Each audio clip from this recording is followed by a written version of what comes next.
Saudara yang terkasih di dalam Tuhan, semua penonton setia dari channel kita Gereja Masih Advent Hari ke-7 Menteng. Ini acara terbaru perdana yang akan kami lakukan sepanjang 2022. Ini sangat menarik sekali saudara-saudara, karena saya namakan podcast ini adalah podcast paling penting. Kenapa podcast paling penting? Bukan saja karena orang-orang tamu-tamunya yang penting-penting, tetapi karena kita akan membicarakan suatu hal yang paling penting, di mana kita harus menginjil dan dimulai dari keluarga kita masing-masing. Di saat ini saya memiliki dua tamu yang sangat luar biasa. Inilah kesempatan paling baik saya perkenalkan. Yang pertama adalah Bapak Ronald Panjaitan. Selamat sore Pak. Selamat sore, shalom. Saya akan panggil dia Bang Ocon sebagai untuk akrabnya. Dengan Kak Sondang Panjaitan. Terima kasih sudah mengundang dan memperbolehkan kami di this beautiful home. It's a pleasure, it's an honor for us to be here. Apa kabar Bang sama Kakak? Luar biasa, Tuhan berkati. Pertanyaannya Bang, kalau seandainya punya grup kayak The Seven, itu pemiliknya dibilang apa? Owner, CEO, atau ya kan kayak Bill Gates ya, terus kayak The Heritage, itu kan mereka apa? Itu organisasinya ministry kah? Atau music group, director, organization, terdaftar, atau seperti apa? Boleh sebelum kita mulai ke pertanyaan yang sesungguhnya, bisa diceritakan? Oke, ya, terima kasih. Waktu yang baik untuk saling berkenalan ya. Kalau bicara The Seven Singers, kita menyebutnya itu musical ministry. Ya, motonya adalah to serve the Lord through music. Right. Ya, jadi apa kita punya posisi di kelompok nyanyi ini? Kami menyebutnya semuanya para pelayan. Para pelayan. Hanya itu saja. Tapi kan biar bagaimanapun konsep sosialis yang indah seperti itu, tetap pada secara nature manusia itu kan pasti punya hierarki ya. Akhirnya seindah-indahnya kita waktu berkumpul awalnya 1-2 orang bersama-sama and we build everything together. Tapi akhirnya for some reason or another akhirnya terjadi satu hierarki. Dan itu pasti terjadi, makanya terbentuklah organisasi. Dan untuk terstruktur mau nggak mau itu akan terjadi. Jadi walaupun abang menyebutnya sebagai semua pelayan, tapi leadernya disebut apa dong Bang? Oke, jadi kalau disebut, kita mengenal beberapa istilah. Yang pertama adalah founder, ada 7 orang. Right, oke. Kemudian saya... Oh, so that's part of why 7? Ya, termasuk, oke, ada faktor. Like Oke. Ada 7 orang para pendirinya. Dan atas tuntunan Tuhan, saya menjadi music director-nya. Oke. Saya juga yang melatih ya, dan pianis, di samping ada pianis yang lain. Jadi setelah founder, ada ketua umum, ada pengurus lainnya, ada manajer, gitu. ada sekretaris, ada bendahara. Yes. Kak Sondang sendiri masuk dalam organisasi itu atau hanya pendamping director? Sebagai founder saja. Oke. Yes. Well, itu sebagai perkenalan awal. Inilah kegiatan yang paling terakhir dan sampai sekarang dilakukan oleh kedua pasangan yang luar biasa ini. Para penonton, pertanyaan saya sebenarnya yang paling awal Bang Ocon. How is your childhood? That's the first thing we wanna know. Karena saya yakin semua orang pengen tahu proses untuk menjadi seorang Ronald Panjaitan, atau yang kalau akrab dengan Bang Ocon, itu bagaimana masa kecilnya? Opung dulu cara mendidiknya, mau secara duniawinya mencapai kesuksesan duniawi maupun secara kerohanian, yang abang bisa ceritakan kepada kami. Masa kecil jadi. Masa kecil, please. Baik, Brother Fredian, yang saya bisa ingat adalah saya dibesarkan di Bandung ya. Oh, oke. Di Bandung. Jadi tapi Batak asli ya, Bang? Iya. Batak asli. Iya, karena Latino mukanya soalnya. Tapi lahirnya di Bandung ya. Oke, yes. Dan sejak kecil di Bandung terus. Oke. Di kota Bandung. Di kota Bandung. Bukan kayak beberapa pengerja di Unai sehingga tidak mengenal kota. Ini di kota Bandung. Di kota Bandung. Oke. Nah, masa kecil saya memang sejak SD saya sudah les piano. Oke. Nah, semua sekolah yang saya jalani adalah sekolah yang sekolah negeri atau sekolah swasta. Oh, jadi Opung Panjaitan tidak pernah menyuruh atau memaksa anaknya untuk sekolah di Advent? Pernah saya sekolah di Advent, bahkan saya lulus dari SMA ITKA. Which is? Di ITKA. Jadi saya pernah ITKA singkatan dari Institut Teologi Keguruan Advent. Oke. Nah, jadi saya lulus SMA dari sana, masuk ke Universitas Indonesia. Oke. Jadi itulah jenjang pendidikan kalau dari kecilnya ya. Dari kecil, masa kecil saya penuh dengan musik. Penuh dengan musik, kemudian juga berkecimpung kegiatan yang sekolah lah ya. Bang Ocon anak keberapa dari berapa bersaudara? Saya anak keempat, anak laki tertua. Anak keempat, anak laki tertua berarti kakak perempuan 3, adik 2. Adik 2 laki-laki? Enggak, 1 laki 1 perempuan. Oh, jadi 2 laki-laki dari 6 bersaudara. Oke, that's interesting. Jadi anak tengah. Tapi karena cuma sedikit 2 laki-laki, perhatian nggak miss ya, tetap dari atas. Nah, punya kakak perempuan segitu banyaknya, untuk Bang Ocon, pengaruhnya yang sehingga sampai sekarang Bang Ocon ingat itu apa?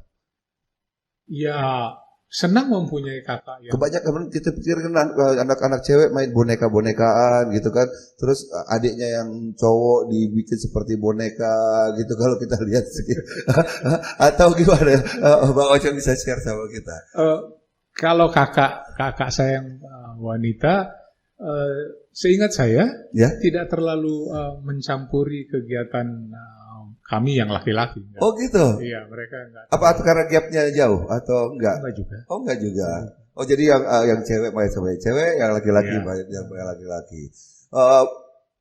Ke gereja itu sesuatu keharusan dulu waktu di rumah? Jadi saya ingat waktu saya kecil, selalu saya mencatat setiap khotbah yang ada. Itu karena niat atau memang PR dari orang tua? PR dari orang tua. Oke, siap. Jadi selalu saya mencatatnya. Nah, masa kecil saya juga, ibu saya yang mendorong. Bayangkan saya masih kecil, agak gemetaran, tapi disuruh bawa lagu pujian. Bayangkan, saya kecil, lalu banyak orang di gereja seperti didorong, kamu harus main. Tapi lama-lama terbiasa. Lama-lama terbiasa. Kemudian saya pernah juga... Kecil ini kita ngomong umur berapa nih Bang? Let's say umur 4, kelas 4. Kelas 4 SD. Gemeteran lah ya, disuruh main. Di gereja yang lumayan besar pada saat itu di Bandung. Di Jemaat Naripan itu besar. Iya, oh iya, itu salah satu jemaat besar. Oke. Bayangkan saya jadi seperti itulah. Jadi Abang lahir sudah langsung Advent? Iya. Waktu itu Opung bekerja sebagai? Orang tua saya. Orang tua ya. Orang tua saya waktu itu kerjanya di apa namanya? Ibu saya guru, dosen. Kemudian ayah saya di perusahaan swasta. Disiplin mereka terhadap anak-anaknya seperti apa biasanya? Disiplinnya tidak terlalu keras ya. Artinya mereka mendisiplin ya harus tidak seperti yang kita kenal keras ya. Tetapi kami punya yang lucu, yang menarik bagi saya. Kita punya tugas. Jadi saya tuh kalau boleh cerita, masa kecil saya, tugas saya adalah mengurus anjing. Oh gitu? Mengurus anjing. Menarik ya? How many dogs do you have? Did you have, should I say? 3 atau 4. Itu tugas saya. Dan saya tidak tabu untuk mencuci piring kalau memang perlu. Yang lain ngepel rumah setiap hari Jumat. Setiap hari Jumat? Setiap hari Jumat kami ngepel sama-sama sebab masuk Sabat semua harus bersih. Jadi sama-sama kita ngepel. Menarik sekali kalau ingat zaman anak kecil itu. Kak Sondang besar, anak keberapa dari berapa bersaudara? Saya paling tua dari 3 bersaudara. Oh dari 3. Kak Sinta anak keberapa ya? Sinta ketiga. Pertama perempuan, yang kedua laki-laki, yang ketiga Sinta perempuan. Kak Sondang kan lahir dari keluarga yang international mix gitu ya. Walaupun kita banyak dengar cerita kalau Marga Sirait dengan nikah dengan orang Jerman itu enggak 1, 2, entah bagaimana ceritanya. Atau Kak Sondang tahu ceritanya, sejarahnya seperti itu. Karena kan setiap kali saya ketemu Marga Sirait yang nikah orang Jerman lagi. Ada teman dosennya istri yang Marga Sirait. istrinya juga orang Jerman juga gitu. Apa memang ada berbondong-bondong si Rait waktu itu ke Jerman nyari istri atau gimana ceritanya dulu Kak? Ya enggak sih. Oh, enggak. Waktu itu ayah saya memang bersama dengan adiknya, kemudian ada satu family lagi juga si Rait juga. Lalu ada Manurung, Iya. sama-sama belajar ke Jerman. Oke, itu alasan bukan alasan. Kesempatan itu mereka bisa dapatkan waktu itu seperti apa ya? Orang tua kita bisa berkesempatan segitu. Karena sekarang aja kita mau ke Jerman susah kali ya. Zaman segitu mereka udah bisa belajar di Jerman, bahkan bisa meyakinkan cewek Jerman untuk menjadi istrinya. Dari pandangan kakak apa yang terjadi di situ? Ayah saya itu waktu itu dapat beasiswa. Memang kan waktu itu sudah di ITB, sudah kuliah di ITB, kemudian udah setengah jalan lah sarjana muda pada saat itu, kemudian dapat beasiswa. Nah, beasiswanya itu beasiswa gereja. Oke. Jadi khusus untuk orang-orang di negara-negara sedang berkembang. Tertentu ya, oke. Dari Jerman itu mereka gereja-gereja di Jerman memberikan beasiswa untuk pendidikan. Nah, itulah awalnya ayah saya ke Jerman dan sampai beberapa kali dapat terus beasiswa sampai selesai sampai doktor. Oh wow. Dan ketemunya di Jerman Iya, dengan ibunya Kak Sondang. Dan mau diajak ke Indonesia. Mau, kebetulan punya interest yang sama. Oke. Ayah saya itu orang, walaupun bidangnya adalah bidang farmasi, Oke. kan fitokimia, Yes. doktornya dalam bidang fitokimia, tapi punya interest dalam bidang sejarah. Nah, ibu saya itu juga orang sejarah. Ibu saya itu pendidikannya Germanistik. Germanistik itu ilmu-ilmu yang mempelajari bahasa-bahasa kuno, Right. untuk tahu bangsa-bangsanya dari mana berpindah kemana gitulah. Nah, itu jadi karena punya interest yang sama. Sejarah Batak itu kan kental dengan nomensen ya. Makanya gereja HKBP itu kental bahwa kita itu Kristen karena Jerman. Karena misionari dari Jerman. Sejarah ini berpengaruh nggak di dalam kehidupan keluarga Kak Sondang waktu kecil? Jadi HKBP, kedua orang tua? Ya, saya sih HKBP. Oke. Saya ya ikut ke HKBP, walaupun ibu saya lebih senang sebenarnya ke gereja yang lain, ke GPIB. Oke. Jadi sedangkan Kak Sondang dengan anak-anak sendiri lebih dibawa kemana secara spiritual oleh kedua orang tua? Itu yang mungkin agak lain jalurnya. Oke, ini kayaknya benar kita harus dengar cerita.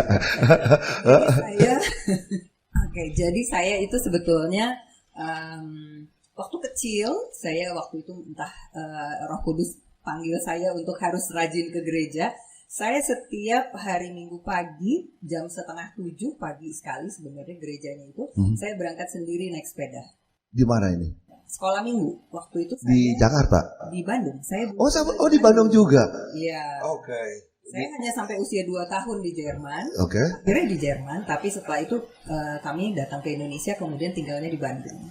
Ada apa dengan kota Bandung? Oke, kita masuk ke sana nanti. Iya. Oke. Di Bandung. Jadi saya nggak tahu kenapa saya itu paling rajin ke gereja dan saya selalu ke gereja sendiri. Saya mulai dari pergi ke sekolah minggu kelas 5 SD naik sepeda sendirian pagi-pagi. Oke. Dan Kak Sondang nggak ingat itu interest itu muncul dari ada momen tertentu terjadi atau? Nggak tahu, tapi saya tahu teman-teman saya sering bertemu di hari Minggu. Oke, yes. Wondering apa sih yang dilakukan. Dan teman saya bilang, oh ya udah datang aja. Nah, saya coba datang. Nah, sepeda lah sendirian pagi-pagi selalu. Saya belajar pada saat itu saya nggak pernah tahu Alkitab. And then teman-teman saya selalu ada kuis. Nah, selalu ada kuis kan? Kuis Alkitab, cari ayat misalnya Yohanes 3 ayat 16 misalnya. Terus siapa yang pertama bisa bacain dan hafal kan dapat hadiah. Apalah dulu ya di sekolah minggu. Oke ya. Alkitab gitu. And then I don't know even itu susunan Alkitab seperti apa. Ini GPIB atau HKBP? Sekolah saya itu kebetulan sekolah GKI. Oh, oke. Di bawahnya GKI. Okay. Jadi disitulah saya mulai belajar yang namanya Alkitab. Right. Jadi kelas 5 SD. Jadi di rumah nggak ada renungan pagi, renungan malam, diajak ngobrol. So it's a scientist atmosphere kalau di rumah lah ya. Oke. Itu discussion about sejarah, about politics. Nah, itu. About how you gonna make it in life. Ya, berkarya. Yes. Salah satu pendiri Golkar dulu ya. Yes, oke. So itulah pembicaraan di rumah. Oke. I don't know, I just have interest terhadap itu. Dengan kata lain berarti orang tua nggak ikut ke gereja, jadi Kak Sondang sendiri, oke. Tidak, saya sendiri. Sampai saya SMP sudah nggak bisa ikut sekolah minggu kan, Yes. ikut kelas remaja. Jadi saya ke gereja besarnya, gereja GKI dulu di Cibunut namanya, Oke. di Bandung. Naik sepeda juga. Naik sepeda. Oh wow. Dan itu rajin. Dan disitulah saya pertama kali ikut paduan suara. Saya diajak kelas 1 SMP. Jadi disitulah saya mulai menyukai untuk nyanyi. Nah, di situ saya paduan suara remaja di gerejanya GKI Cibunut. Tapi setelah lebih besar, nah itulah baru mulai perjalanannya kenal yang jadi sahabat saya, tetangga saya yang Advent. Oke. Jadi saya mulai belajar dan bertanya-tanya. Ini Teman saya umur saya mulai kelas 1 SMP, sampai SMA kelas 1 main sama dia. satu sekolah atau karena tetangga? Oh oke. Bukan hanya tetangga tetapi satu sekolah juga. Oke. Saya akhirnya pindah ke SMP 5 sama-sama dengan dia. Ya. Tetangga saya, dan kami hampir tiap hari nongkrong lah, namanya anak-anak ABG. Yes, gitu ya. yes. Nah itulah, terus dari situ saya mulai bertanya-tanya mengenai hari Sabat. Oke. Nah terus tapi itu masih anak-anak kan, masih. Yes. Dan kelas 1 SMA kan kita kalau di Protestan kan harus katekisasi, harus ikut kelas katekisasi untuk CD kalau di HKBP. Nah ya saya mau supaya kita CD dulu di Bandung di HKBP. Oke. Sebelum waktu itu ayah saya dapat tugas pindah ke Jakarta. Oh jadi supaya beres dulu. Supaya beres dulu, kita sudah CD dulu di HKBP. Jadi kayak saya sering lihat saudara-saudara saya gitu ya, itu kayak CD itu habis itu ngundang makan keluarga, pokoknya ritual aja lah ya. Kadang-kadang saya tanya sama mereka, kalian tahu gak sih apa yang terjadi tadi di gereja?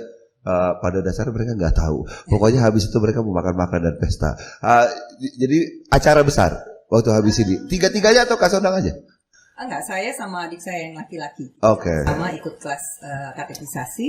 Nah itu kan kita kayak belajar Alkitab. Kalau di kita kan mau persiapan untuk baptisan. Betul. Baptisan selama 1 tahun. Yes. Nah disitulah saya lebih challenging lagi dengan hari Sabat. Gimana maksudnya? Waktu diajarin pendetanya gitu? Iya, diajarin pendetanya. Wow. Namanya kita masih bandel ya. Jadi gimana? Jadi pendetanya ini ngajarin untuk CD. Iya, and then kita belajar kan Alkitab, kita mulai dari Kejadian. Right. Then Stop kita dulu. ketemu. What did you ask him? Saya Apa yang? masih usia kita kan agak lebih bandel lah gitu ya. Yes. Kita challenge si pendetanya. Loh, di Alkitab dibilang hari Sabat. Kenapa kita hari Minggu? Oke. Dia pun tahu bahwa hari Sabat itu adalah hari Sabtu. Jawabannya dijawab apa? Lalu akhirnya dia menjelaskan lah itu mengenai Konstantin and everything, segala macam, sampai akhirnya menjadi hari Minggu. Terus saya bilang, Oh jadi mereka tahu sejarahnya sebenarnya. mereka tahu. Pendetanya tahu. Oke. Terus saya bilang, loh, tapi kan yang benar di Alkitab sudah dibilang bahwa harinya itu harusnya hari Ketujuh Sabtu. ya. Hari yang ke-7, hari Sabat. And then dia bilang, ya akhirnya dia udah nggak tahu lagi mau jawab apa. Akhirnya dia bilang, ya sudah terserah kalian. Kalau kalian mau seperti itu, kalian akan banyak kesulitan. Sekolah akan sulit, kerja juga akan sulit, akan banyak sekali hambatan-hambatan yang akan kalian temui. Terus saya bilang, loh, teman saya, sahabat saya, tetangga saya, mereka bisa tuh. Saya tahu mereka Advent, mereka bisa sekolah, orang tuanya bekerja, gitu. Jadi akhirnya sambil saya men-challenge si pendetanya pada saat itu, tapi itu sebenarnya menjadi sesuatu yang terus ada di dalam kepala saya gitu. Wow, that's amazing. I don't know what to make of that yet. Saya pikir saya bertanya dulu. Jadi tapi akhirnya jadi CD-nya. CD jadi. Jadi tetap ya. Jadi tetap. Jadi tetap. Terus kami pindah ke Jakarta. Gerejanya saya pindah lagi ke GPIB. Jadi saya pindah gereja terus. Waktu kakak melakukan ini semua, adik-adik kakak gak kakak aja atau gimana ceritanya? Atau ada karena unsur orang Jerman individualistiknya, jadi masing-masing looking for everything, masing-masing jalan masing-masing atau gimana? Adik saya kadang-kadang ikut biasanya. Dua-duanya atau satu aja yang kakak ajar? Karena Sinta, adik saya yang paling kecil kan usianya jauh di bawah. Oh, oke. 6 tahun dengan saya. Yes. Jadi biasanya saya dengan adik saya yang laki-laki. Nah kadang-kadang dia ikut ke gereja bersama saya, tapi kadang-kadang saya sendiri. Jadi Kak Sonda ke Jakarta itu SMA?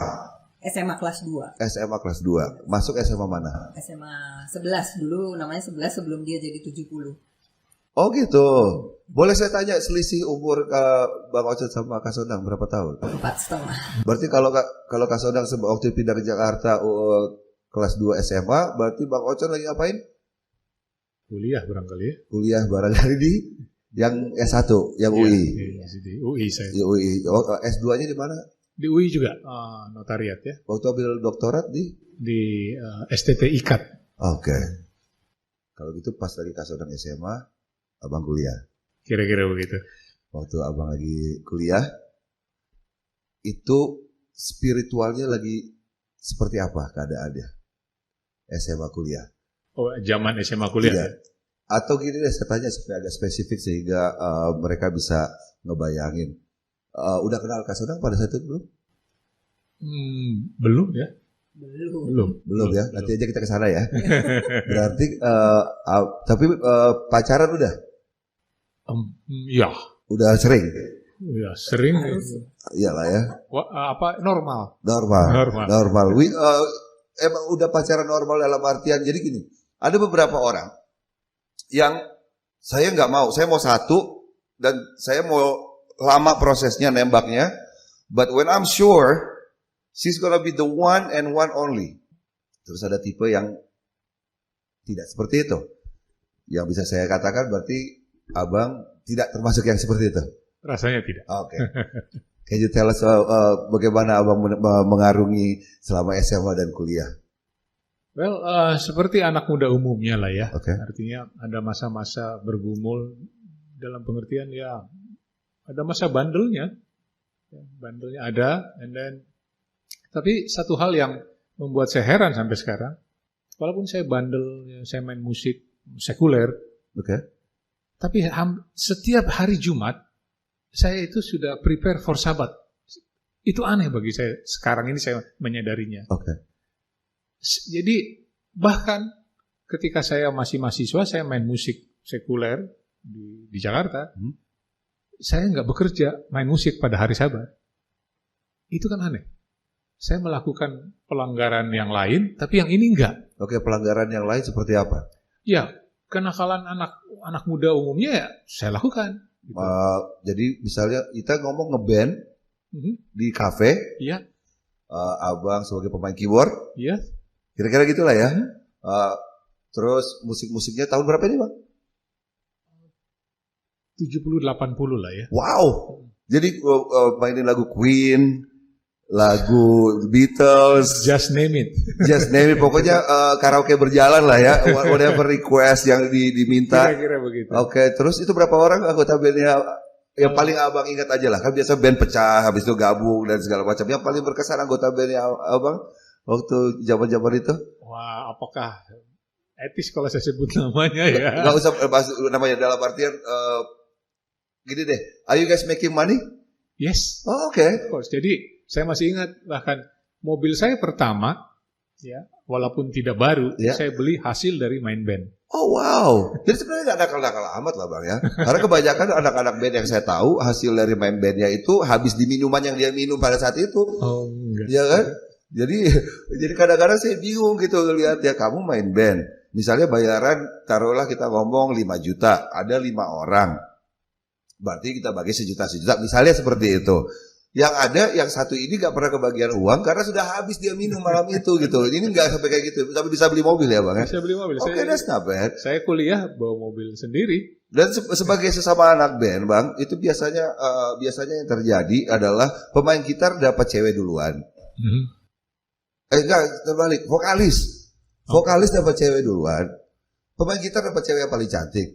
Pemain keyboard jarang Bang. Karena dia di belakang sembunyi. Gimana abang masih bisa main mata dari belakang panggung untuk dapetin cewek selama main. Mungkin itu ada benarnya itu, Brother Fridian. Ada benarnya dalam pengertian, pada masa itu saya termasuk orang yang tertutup. Oh gitu. Saya nggak mencari yang mana ya perempuan. Saya nggak mencari. Oke. Saya nggak mencari. Ya, saya juga nggak GR bahwa orang akan cari saya. Tidak. Jadi pure keyboardist yang mikirin musiknya, yang mikirin how is this gonna sound good, gimana ini supaya mix, bagaimana kita rearrange ini musik supaya orang lebih senang. Itu lebih ke bagian itu waktu Ya, abang main band. jadi pergaulan dengan teman-teman wanita itu bagi saya pada waktu itu sampingan. Sebab di band yang hampir di setiap band saya music directornya. Jadi saya kan harus berpikir ini aransemennya gimana ya enaknya. Jadi ya yang lainnya seperti pergaulan biasa lah. Nah waktu masa-masa itu kegiatan di gereja abang seperti apa? Dan waktu itu gereja di mana abang? Kan tetap Advent itu tidak pernah ditinggalkan. Lah waktu abang pindah dari Bandung ke Jakarta itu ikut orang tua jemaatnya atau masuk jemaat mana bang? Oke. Waktu saya setelah lulus dari Bandung SMA saya masuk ke UI. Jemaat saya adalah jemaat Menteng. Oh langsung? Ya langsung. Jadi ceritanya adalah ada seorang kawan yang datang ke rumah mengajak saya untuk masuk di jemaat Menteng karena pada waktu itu sudah ada kelompok nyanyi musik di Menteng. Oh saya pikir ya why not gitu kan? Menteng Youth Singer waktu itu ya? Ya jadi saya bergabung lalu berjalanlah kegiatan bermusik di jemaat itu. Oke, jadi itu awalnya. Padahal orang tua semua nggak bergereja di Menteng. Tidak. Dan nggak pernah orang tua bilang, ayolah bergereja dengan kami gitu. Selalu diberikan kebebasan kepada keenam anaknya. Betul. Iya. Oh gitu. Jadi waktu kakak dari GPIB, tapi bayangan mengenai Hari Sabat terus sudah berputar-putar. Apa yang kakak lakukan sehingga akhirnya masuk ke Advent? Apa karena ketemu Bang Ocon dulu? Atau melalui juga main band juga? Atau ketemu Bang Ocon dulu baru main band? Yang tadinya anak baik terus tiba-tiba jadi nakal karena diajakin main band? Atau kayak gimana Kak Condak? Boleh di-share dengan kami. Jadi memang kalau untuk keinginan untuk berhari Sabat sebetulnya sudah ada. Tapi memang nggak ada yang yang dorongnya tuh nggak ada pendorongnya. Nah, kemudian ya saya juga main band. Right.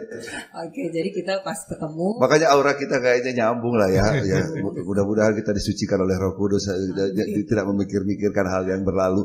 Oke, terus main band. Dan satu band sama Bang Ocon atau masih belum? Oh bukan. Beda, saya band cewek semua. Oke, jadi saya waktu zaman mahasiswa itu, jadi kita pertama-tama punya vokal group, and then akhirnya saya ikut juga di bandnya teman-teman. Jadi sama teman-teman bikin band cewek semua. Nah, cewek semua. Cewek semua. Saya main bass. No way. Malah pernah jadi ini. Dalam satu festival saya malah hadir di situ. Jadi the best bassist pada waktu itu. Hadir dalam arti belum kenal atau sudah kenal waktu itu? Sudah mulai PDKT lah. Oh lagi PDKT. Oh that just seal the deal, huh? Bass player, a girl, looking good. I couldn't imagine how much you were. Okay. Terus Kak? Ya itulah, jadi pada saat kami baru berkenalan, and then baru tahu, oh dia main keyboard gitu kan, pemain piano. Saya juga lagi main band nih sama teman-teman. Oke. Datang dong kapan-kapan liatin kita, mungkin ngajarin gitu kan, kita namanya kan cewek-cewek. Emang kenalannya dulu gimana, dikenalin orang nggak sengaja ketemu? Ada. Ini masa langsung PDKT? Iya, ada acara ulang tahun, ada family ulang tahun. Oke. Terus dikenalin lah gitu. Lo bisa dalam satu acara tiba-tiba, bagaimana ceritanya Bang? Nah itu dia diundang oleh. Saya diundang. Yang dari yang ulang tahun. Temannya dari yang ulang tahun. Family-nya Sondang. Jadi saya datang dong. Saya juga datang. Oke. Jadi kenalan lah. Kenalan di situ. Sebelum lanjut ke pengalaman, nanti kan kita cut dulu di tadi Kak Sondang main bass. Saya mau tanya begini, ini mengenai worldview. Orang sering bilang jodoh itu di tangan Tuhan. Di satu sisi kita diberikan free will oleh Tuhan, which is the greatest gift probably, untuk menunjukkan bahwa Allah itu kasih. Satu-satunya cara yang dia harus bisa lakukan adalah memberikan kita free will. Karena kalau tidak, misalnya kita di predetermined, berarti nggak ada gunanya keselamatan ya. Ya ini berarti kamu udah tidak selamat. Kamu yang selamat sudah di predetermined. Tetapi karena free will inilah makanya kita bisa mengasosiasikan kasih Allah kepada dirinya di esensi dari Allah itu adalah kasih, ditunjukkan melalui free will tadi. Gimana pandangan abang sama kakak? Perpaduan jodoh itu di tangan Tuhan dengan adanya free will untuk kita memilih, inilah yang akan menjadi pasangan saya kemudian hari. Oke. Sonang mau duluan? Cerita apa nih? Pandangan mengenai statement ini gitu loh. Sebenarnya sudah ditentukan belum sih jodoh itu? Atau itu berdasarkan pilihannya karena kita sudah diberikan free will tersebut? Benar gak sih jodoh itu sebenarnya di tangan Tuhan? Okay. Atau Tuhan nanti hanya merestuinya setelah kalian memilih? I don't know. Whatever dari pengalaman yang kakak sama abang sudah rasakan mengenai pandangan ini. Oke, mungkin nanti Sonang melengkapi ya. Yang sejauh yang saya ingat ya. Jadi pada waktu kami sudah ada pendekatan, kemudian sudah lebih serius ya. Apakah Tuhan yang menentukan? Ya. Apakah kita yang memilih? Ya. Saya condong untuk mengatakan itu seperti perpaduan. Mengapa demikian? Karena pada waktu kami hendak menikah, kami itu puasa berdua. Jadi kami memilih untuk menghadapi mungkin ada perbedaan di antara keluarga besar yang punya latar belakang berbeda, itu biasa kan? Ya, kami berdua memilih. Jadi kalau kami memilih untuk berpuasa, itu kan artinya kita minta Tuhan turut campur tangan. Artinya Tuhan nggak bilang ini jodoh kamu suka atau enggak peduli amat, enggak, ya kan? Ini Tuhan tunjukkan apakah ini. Kalau memang jadikan, gitu. Jadi saya melihat perpaduan antara keinginan kita dan saya menjadi ingat ada masa di mana saya tidak mau lagi pacaran. Okay. Ada fase di mana ngapain pacaran lagi kan? Artinya ada ujungnya dong, nggak mungkin pacaran terus kan? Nah ada satu titik di mana wah ini harus bergerak. Kami berdua sering ketemu bicara dari hari ke hati. Lalu ya itu kita sepakat. Tapi kita mengikut sertakan Tuhan.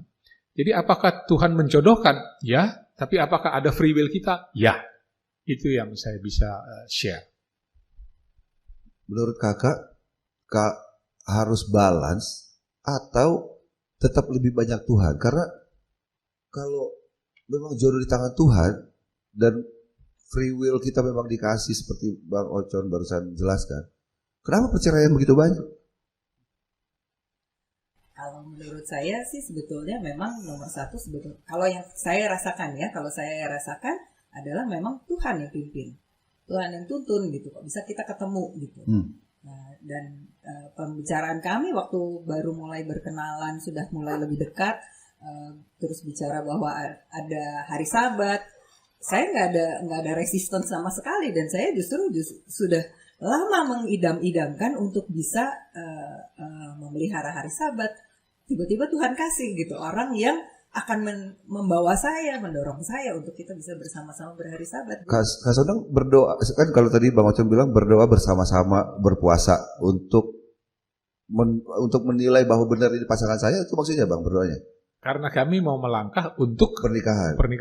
Jadi bersama-sama berpuasa dan berdoa untuk menanyakan sama Tuhan apakah betul ini jodoh saya, begitu? Kira-kira seperti itu. Okay. Kira-kira seperti Tapi itu. sebelumnya berarti Kak Sonang juga sudah berdoa sebelum ketemu Pak Bang Ocon dong, mengenai semua pertanyaan yang berkecamuk mengenai hari Sabat ini. Seperti jawaban doa dari Tuhan adalah datangnya Bang Ocon untuk ketemu itu. Itu langsung jatuh cinta? Enggak langsung. Enggak, kan proses. Jadi udah nih, lagi habis main bass, habis itu PDKT, prosesnya seperti apa? Apakah masih main bareng bandel atau udah langsung ngomongin masalah spiritual, masa depan? Seperti apa waktu itu? Kita kan masih muda pada saat itu, jadi ya tentu kita harus manusia, dan manusia kan harus berkenalan dulu. Right, Nah, yeah. kita tetap harus berkenalan, kita tahu dulu sifatnya masing-masing. Lalu saya melihat bahwa ya kelihatannya ini bisa lah cocok dengan saya gitu ya. Terus nah itulah kami terus harus berdoa. Jadi Kalau anak sekarang itu ada 3 level, Bangka. Jadi nggak seperti kita dulu nembak. Mereka ada istilah hanya ngaku bahwa saya suka sama kamu nggak perlu jawab, itu level 1. Oh, Ya. Sekarang kalau dulu Bang Ocon langsung nembak atau silent understanding. ayo. Seperti tadi saya pernah sampaikan, Iya, saya termasuk orang yang tertutup sebenarnya. right. Ya, setelah menikah saya dipengaruhi sama dia lebih terbuka sedikit. Nah, dalam keadaan yang tertutup ini, ya saya jadi apakah saya menyukainya, lalu mengutarakannya dengan terbuka? Seingat saya tidak. Tapi saya tunjukkan dengan sikap. Ya, saya tunjukkan. Jadi abang nggak bilang aku suka kamu, saya pikir kamu cantik dan setiap kali saya berada di dekat kamu ada perasaan yang belum pernah saya rasakan semuanya, kayak gitu nggak keluar dari itunya. Walaupun saya seniman, seingat saya nggak pernah keluar itu. Dan Kak Sondang masih mau juga sama Bang Ocon. Baru pas PDKT ada story sedikit. Oke, boleh. Jadi ada acara, jadi kita ke kafe di mana dia main, Right. lalu mempersembahkan sebuah lagu untuk saya gitu ceritanya. Oke. Oh, oke. Oke. Do you remember what the song was? What was it? Uh, Ingat nggak? James Ingram, Just Once. Oh my. Jadi lagi mau macul nih. Yes, oke, go ahead. Terus? Dan do you know what happened? Oke, intronya error. Karena intronya di dia di keyboard. Ya, emang lagunya James Ingram harus keyboard semua ada di keyboard intinya. Jadi si vokalisnya nggak bisa masuk, dia nggak bisa masuk. Waduh, ini gimana nih? Tapi Jadi, the good thing, Gitu. saya nggak merasa tertekan, seperti nggak punya kesalahan aja. Saya terus aja main. Ini apa ya? Kalau saya ingat-ingat sekarang nih, kenapa bisa terjadi gitu ya? Grogi yang tidak dia sadari. Ya, tidak sadari. Kalau teorinya Kak Sondang, teorinya itu adalah sebelum saya masuk ke situ, Kak Sondang consider yourself a feminist? konsep feminisnya bagaimana nih? Oke, I like this. I like this. Yes. Sekarang feminisme itu definisinya memang udah berubah. Kalau dulu kan zaman-zaman awal-awal tahun 70-an kan menekankan di apa namanya equal of opportunity. Ya kan? Kalau sekarang udah terlalu jauh kali ya. Jadi almost like hating men bahkan. Almost like kalau bisa apa namanya, contoh kecilnya adalah equal income. Jadi di equality of results income, which is kita laki-laki sama laki-laki aja tidak bisa membawa satu equality di dalam income karena semuanya berbeda. Tapi inilah idenya para left winger, ya sayap kiri yang ingin seolah-olah membela secara jenisnya, kaumnya dan segala macam. Kak Sondang termasuk yang against atau yang for?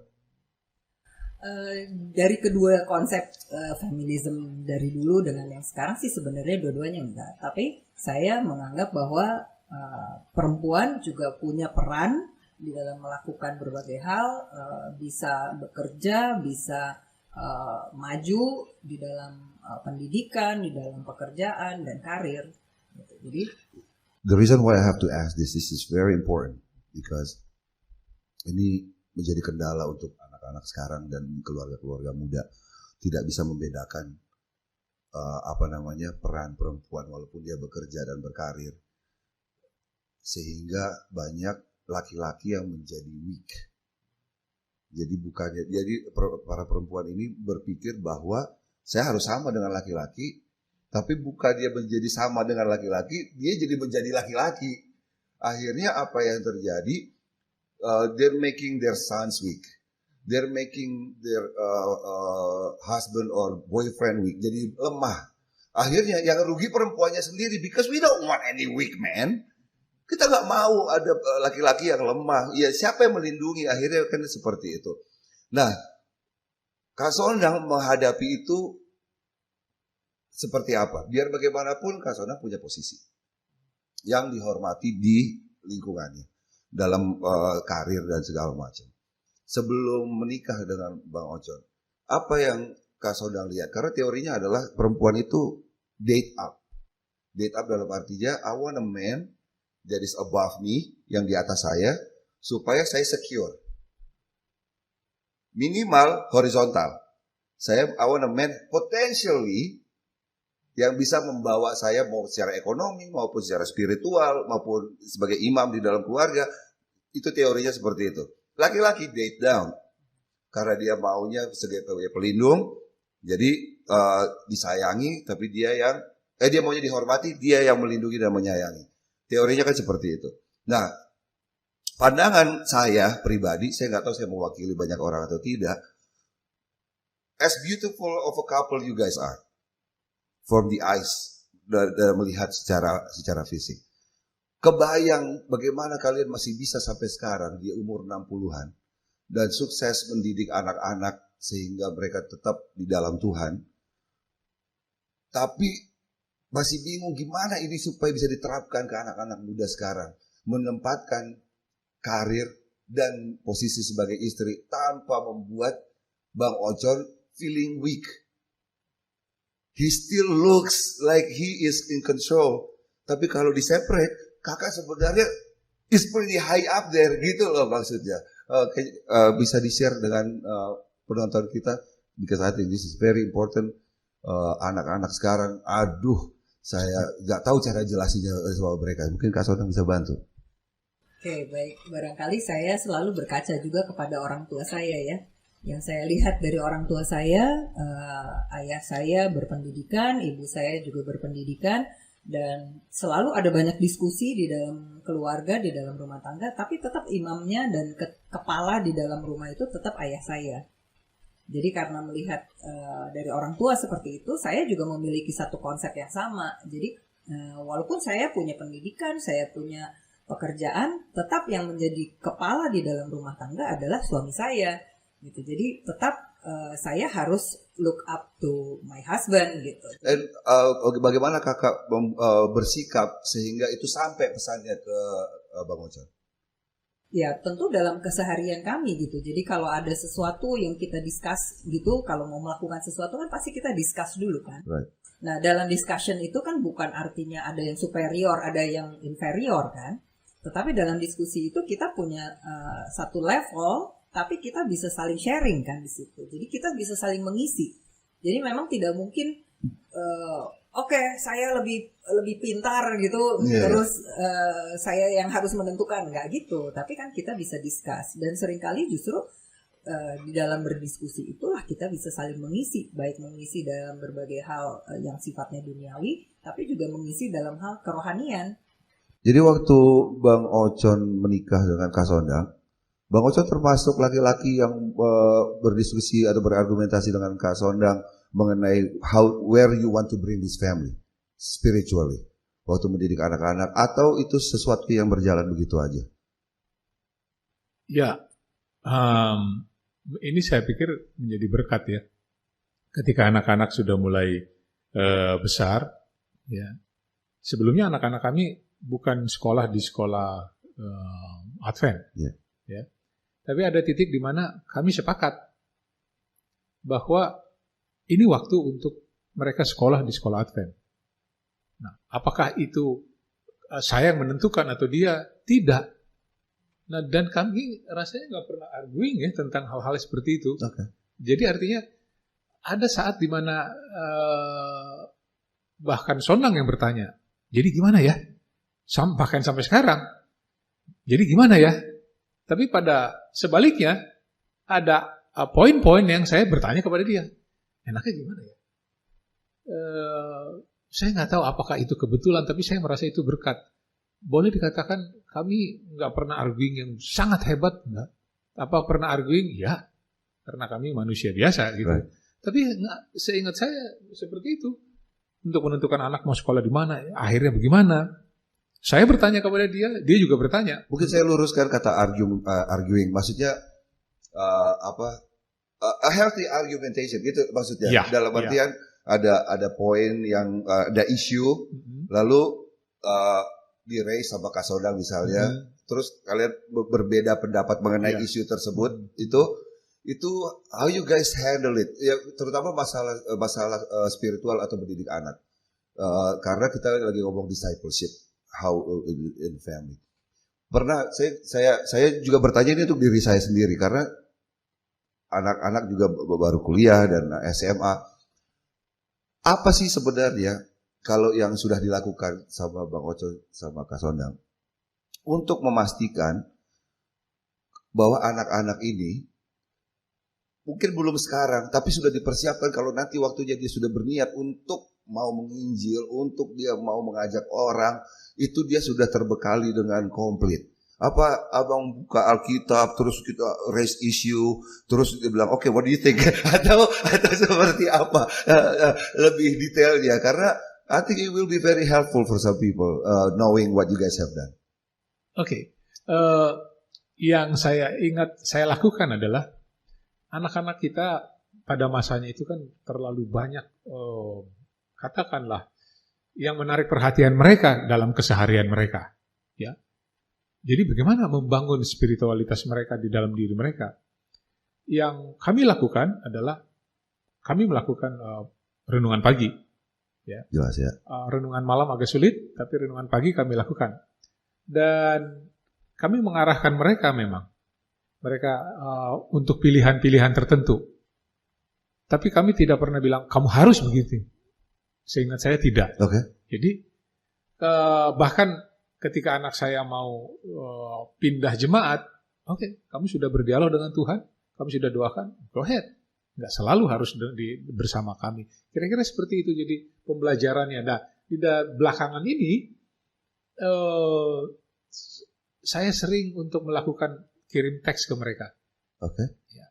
Karena mereka sudah besar, ya, jadi mereka punya dunia sendiri.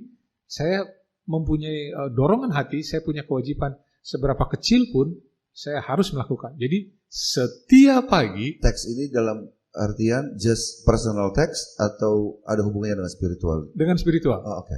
Jadi setiap hari, setiap pagi, bukan hanya kepada anak-anak saya, keluarga besar saya kirim ayat yang saya baca dan yang menarik bagi saya pada hari itu. Selalu setiap hari, sampai hari ini. Karena saya berpikir mungkin mereka perlu dibekali, mungkin mereka waktunya terbatas, ya. Walaupun banyak seperti renungan pagi kan ada juga yang di gadget kita ya. Yes. Hanya saja saya merasa ini kewajiban sebagai imam, kamu harus berbuat sesuatu. Jadi itu yang saya lakukan sebagai pribadi sampai hari ini. Kak Sondang, is there something that you wish you would have done more for your kids?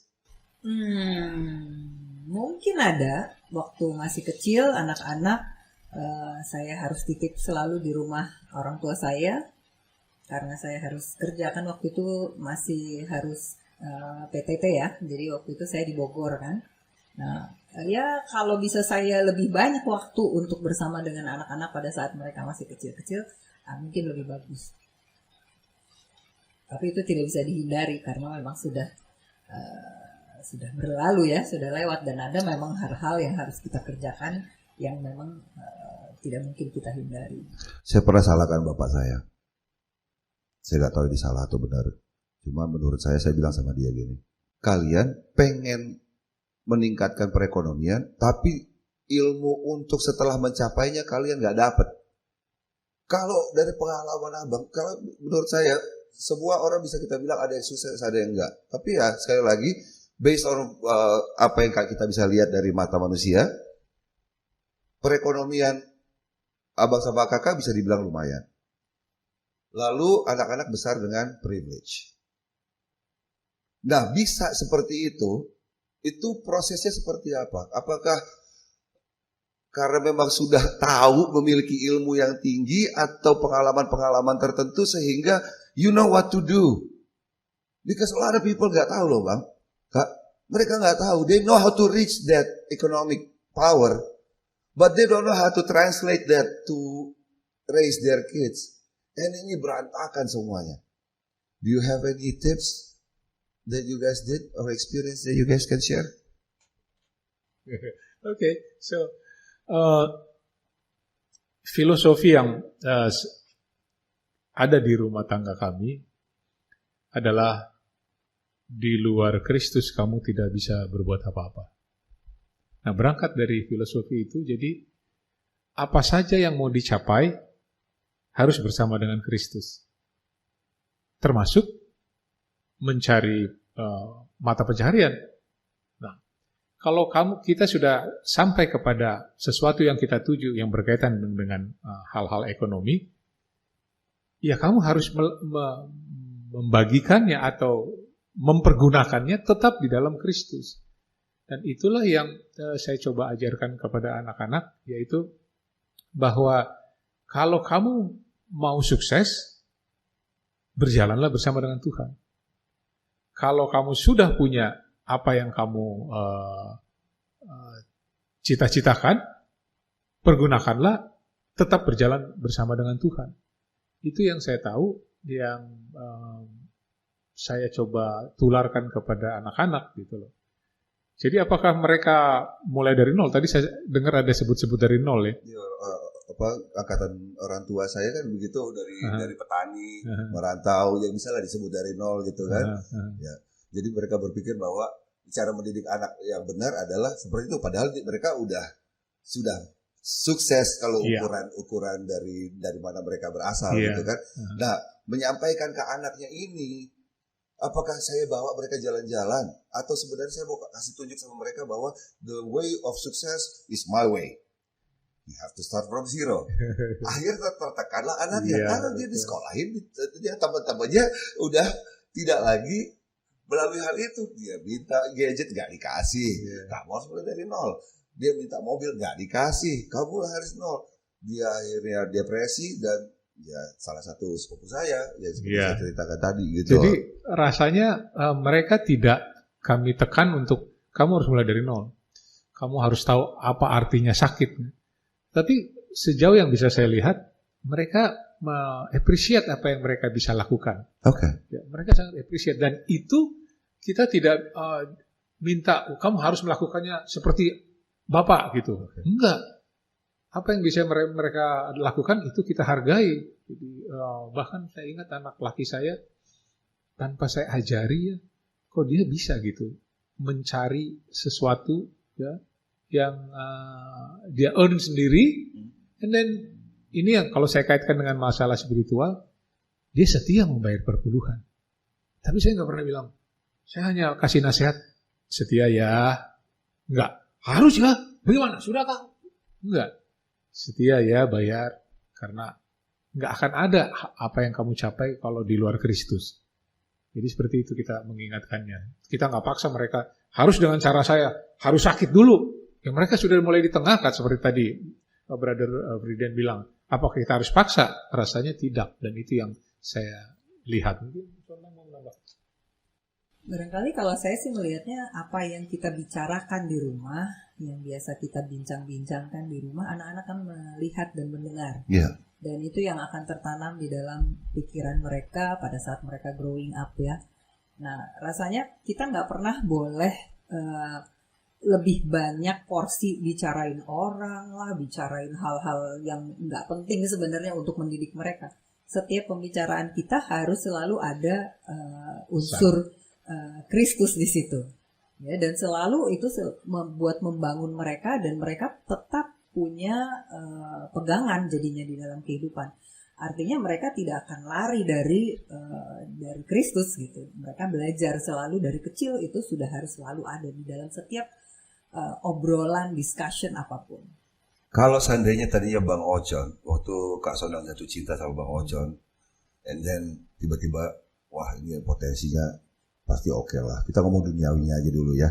secara ekonomi we're gonna be okay karena dia memang punya pekerja keras, mulai ambisi yang bisa membuat saya sebagai perempuan jatuh cinta kepadanya, seperti itu. Kalau ternyata kejadiannya tidak begitu, Kak Sonang masih tetap nggak sama Bang Ocon? Kalau ternyata sebuah usahanya tidak, ini deh saya ganti pertanyaannya. Berkat Tuhannya bukan di secara ekonomi ternyata. Enggak apa-apa.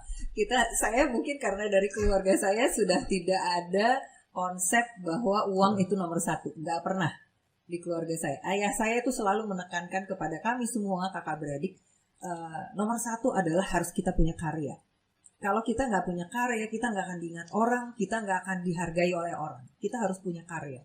Jadi karena dari dulu sudah ditekankan seperti itu, ya saya nggak pernah minta suami saya untuk jadi milioner, enggak. Yes. Jadi memang konsep itunya yang memang sudah harus ada di dalam pikiran kita. Penonton perempuan muda channel Jemaat Menteng di podcast paling penting, poin barusan adalah salah satu yang menurut saya perlu ditekankan.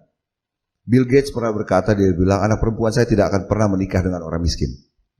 Tapi dia lanjutkan, dia bilang maksud saya dengan orang yang miskin adalah bukan karena yang kaya itu punya jutaan dolar. Tetapi saya tahu putri saya akan menikah dengan orang yang akan bertanggung jawab, akan selalu berusaha perfecting his craft. Apapun hasilnya, yang kaya itu adalah apa yang dia miliki di dalam dirinya. Jadi itu yang Kak Sonang coba sampaikan gitu ya. Kalau menurut Bang Ocon mengenai kita Advent ini terakhir pertanyaannya Bang. Jadi gini, sebenarnya dua yang terakhir. Sebelum kita masuk ke sana, spesifik Advent, saya mau masuk ke yang ini dulu. Penginjilan itu kan selalu dibilang utamakan perbuatan. Karena itulah bukti kita, apa yang kita imani. Orang bisa mengatakan bahwa I believe in God, the only way you can prove it is by whatever you do, your action. Nah, sedangkan di luar sana Bang, yang berbuat baik itu banyak Bang. Banyak sekali. Dan berlomba-lomba bahkan. Bahkan teknologi sekarang itu temanya adalah to make a better world. Banyak organisasi yang bilang we have to save the earth. Iya kan? Gimana kita bukan mengalahkan, apa istilahnya ya? Bagaimana kita bersaing dengan kebaikan-kebaikan itu? Sedangkan kebaikan yang perlu kita lakukan ini adalah untuk memenangkan jiwa. Yang kalau secara manusia ngelihatnya mungkin gak ada apa-apanya dibandingkan kebaikan-kebaikan yang dilakukan orang yang bukan memiliki kehendak untuk memenangkan jiwa orang. Okay. Mungkin ini sedikit dalam ya, ini perenungan. Apakah setan bisa membuat kebaikan melalui perbuatan seseorang? Jadi orang melihat, oh ini orang baik kok. Setan bisa, itu yang saya tahu. Artinya dalam pengertian yang sederhana, motifnya mau apa? Motifnya. Semua yang baik menurut pandangan manusia, kalau tidak dilakukan di dalam Kristus, itu question mark. Karena setan bisa berbuat baik. Contohnya, apakah setan bisa menyembuhkan orang? Jawabannya adalah bisa. Kenapa bukan yang menyembuhkan adalah Kristus? Sebab setan mempunyai motif tersendiri untuk menyembuhkan orang itu. Bukan dalam rangka menyelamatkan. Dia mau supaya dia diakui. Kemudian, apakah orang yang sudah disembuhkan itu akan selamat? Karena dia diselamatkan atau disembuhkan oleh oknum yang satu ini, sudah pasti dia hambanya si oknum ini. Jadi semua perbuatan baik itu yang saya tahu ya, semua perbuatan baik, kesopanan, mengasihi orang, kalau tidak di dalam Kristus, itu menimbulkan pertanyaan. Sebab begini, pada waktu Adam dan Hawa mengatakan dia mau sama seperti Allah, tahu baik dan yang jahat. Dari kacamata manusia, itu oke dong. Itu super. Bayangkan, saya tahu mana yang baik, mana yang jahat. Tapi dia lakukannya di luar Tuhan. Artinya apa? Dia menjadi Tuhan. Dia menjadi parameter dari moral. Itu menjadi salah kan? Jadi kalau kita bilang bahwa di sana ada perbuatan baik, betul. Karena yang baik itu juga bisa berasal dari Tuhan. Nggak ada yang buruk Tuhan punya perbendaharaan. Kita terlalu berat nggak ya? Enggak apa-apa. Kalau seandainya begitu, menurut Kak Sonang, kita sebagai manusia bisa nggak membedakan? Jadi Kak Sonang berbuat baik karena Kak Sonang udah merasakan keselamatan kasih karunia dari Tuhan, sehingga otomatis this is what I have to do. Dengan orang yang kan Kak Sonang bilang very scientific ya, keluarganya dulu ya kan, melihat bahwa partikel-partikel universal ini bahwa bahkan akan membuat aura kita lebih bagaimana kalau saya berbuat baik kepada orang, dan ternyata mudah-mudahan Jojo nggak melakukan itu ya. Banyak gospel yang bilang kalau kita kasih perpuluhan maka akan kembali 2 kali lipat dan segala macam. Ya, menurut Kak Sonang, kalau memang karena keselamatan yang kita terima, perbuatan baik kita itu dengan yang berbuat baik penuh walaupun dari dirinya, bisa kelihatan nggak bedanya sebenarnya? Pada akhirnya semua pasti akan kelihatan, karena tidak langsung terlihat, karena kamuflase setan itu kan luar biasa. Right. Kita bisa ditipu, banyak orang yang akan tertipu. Tetapi pada akhirnya akan terlihat yang mana yang benar dan mana yang palsu. Setan kan memalsukan segala sesuatu. Emang itu dia selalu akan menjadi bapak segala penipu kan. Makanya dia menjadi counterfeit of Christ. Nah, tapi kita akan lihat pada akhirnya. Jadi tugas kita, kalau saya sih melihatnya, tugas kita itu hanya menabur. Dengan kebaikan, dengan menabur apapun yang kita bagikan tentang firman Tuhan, tentang pola hidup sehat yang Tuhan berikan di Alkitab, itulah yang saya punya terapkan tugas gitu ya, saya sebagai medical missionary kan sebetulnya. Yes. Jadi kita tabur aja, kita tabur, dan pada suatu saat kita baru akan melihat ada penuaian. Saya merasakan karena saya sendiri pun seperti itu. Saya pertama kenal hari Sabat, kan saya masih anak-anak waktu itu. Yes. Tapi saya dapat taburan dari sana, dari sini, dari teman saya, sampai akhirnya ketemu sama suami yang ternyata Advent, dan dia langsung mengajak, mari kalau gitu, kalau memang udah ngerti hari Sabat ya udah langsung aja baptis gitu. Jadi pada suatu saat semua yang kita telah tabur itu suatu hari akan dituai. Satu hari kalau misalnya adik-adiknya Kak Sondang yang sudah ditaburi, buka sedikit aja hatinya, atau tiba-tiba Tuhan bilang this is your time to open a little bit of your heart, mau pasti dia akan terbuka gitu ya. Jadi walaupun jadi free will kita gunakan untuk menabur tadi, lalu kita give up free will kita sama Tuhan untuk dia yang menyelesaikan pekerjaan kita itu. Saya ucapkan banyak terima kasih sama Bang Ojon sama Kak Sondang. Saya sendiri terperangah dengan apa yang kita bicarakan. Saya gak nyangka bahwa pembicaraan kita akan sudah sampai segini lamanya, dan masih antusias. Saya pengen bertanya lebih, tapi waktu sudah tidak memungkinkan. Mungkin kita bisa lanjut di lain hal. Terima kasih sudah bisa menyambut kami in this beautiful home, dan kami dari podcast paling penting mendoakan keluarga Bang Ojon sama Kak Sondang supaya selalu diberkati Tuhan, anak-anak cepat merit ya Bang ya, cepat punya cucu.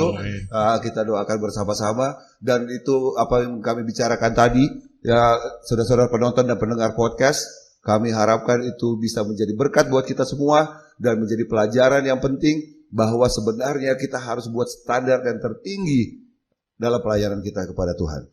Dan itu bisa dibuktikan walaupun sudah jatuh bangun kita di dalam melampaui atau melalui hidup kita, kita tetap bisa selama jangkar kita adalah Yesus, kita tidak pernah lari.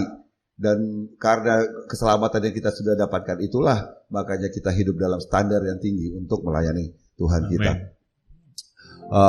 Dengan selesainya acara ini, saya ucapkan sekali lagi terima kasih. Tuhan Yesus memberkati. Terima kasih. Terima kasih, brother.